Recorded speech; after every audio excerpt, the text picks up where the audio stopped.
Welcome to part 2 of our discussion on the exotic rifles, which we feature on the previous episode, the equivalent of the Steyr AUG.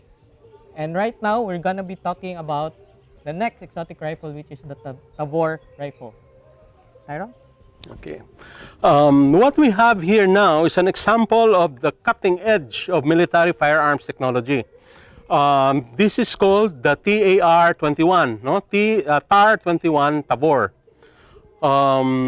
This weapon is Israeli made, and it is made by the same folks who initially used to make the Galil assault rifle. Now, the Galil has become obsolete in part due to recent firearms advancements, and this is the new weapon made by the folks there. This is a bullpup design rifle, and as we have previously talked about bullpups, it has both its good points and its bad points. The good point being its very small size, shortness. And although it's very short, the barrel extends all the way here. No? So, as the saying goes, carbine length, rifle performance. Okay.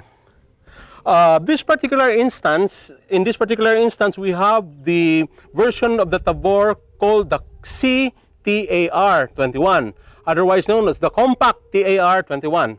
It is called compact because this model has the 14.9-inch barrel. And as you can see, the 14.9-inch barrel in a bullpup makes for a very compact, very handy weapon. It has a special sight here, also made in Israel, made by Leprolite. It does not need batteries. It uses radioactive tritium to provide the aiming dot for the weapon. And this makes for a very durable, very strong, and very reliable assault rifle. This weapon was initially designed in the late 90s and was an attempt by the Israeli military industries, otherwise known as IMI, to seek a replacement for the Galil, whose sales by the early and mid-90s had fallen off to the point that it was not a viable commercial thing anymore. So they decided to design the 21st century version of an assault rifle, and this is what they came out with. This was initially released for evaluation in late 2001 and early 2002.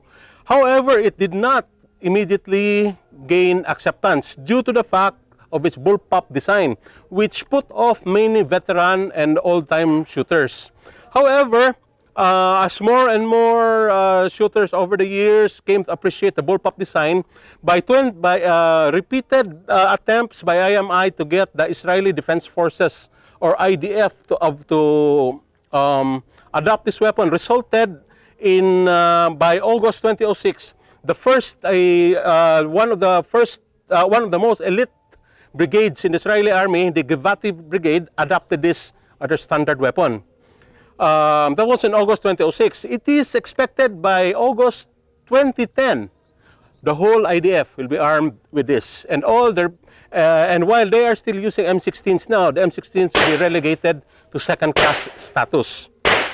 Okay, aside from the Israelis, India has purchased over 50,000 of this, and Colombia over 30,000. Not to mention Ecuador with a few thousand more. So as you can see, it is slowly gaining in acceptance.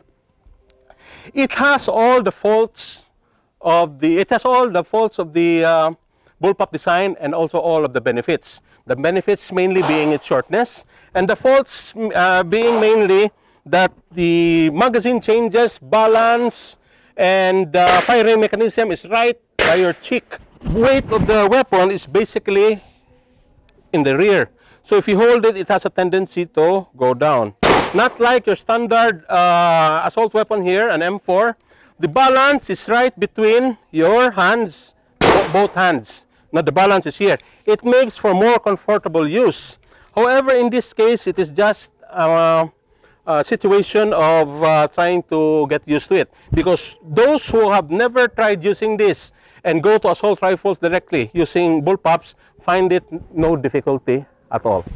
We will come to the unique characteristics of this weapon. This is the barrel, this is your pistol grip. Now you will ask, In contrast to the pistol, to the trigger guard of this weapon, wherein the trigger is shielded by a small trigger guard, you will ask, what were the Israelis thinking when they made the trigger guard big? On paper, it seems as if it makes it more unsafe in the sense that your whole hand is inside. However, Israelis think more of the fact that your safety is actually between your eyes. Your safety is here. So, aside from having the standard selector safety, they think that all shooters should anyway have their fingers out here, and then designed it accordingly. Actually, the biggest reason why this trigger guard is made this way is so that if you have to use thick gloves, it will not be an impediment. Now, you might ask, does Israel have snow? Yes, they have. In fact, in some of their frequent battlegrounds, Mount Hebron and the other mountains there, it snows for a few months of the year, which is why they appreciated the big trigger guard, actually the pistol grip guard, if you have to be specific about it, so that gloved hands can easily fit inside. Other parts of this weapon is what you see here, the slot you see here is the ejection port. This is where spent brass, your spent cases, come flying out.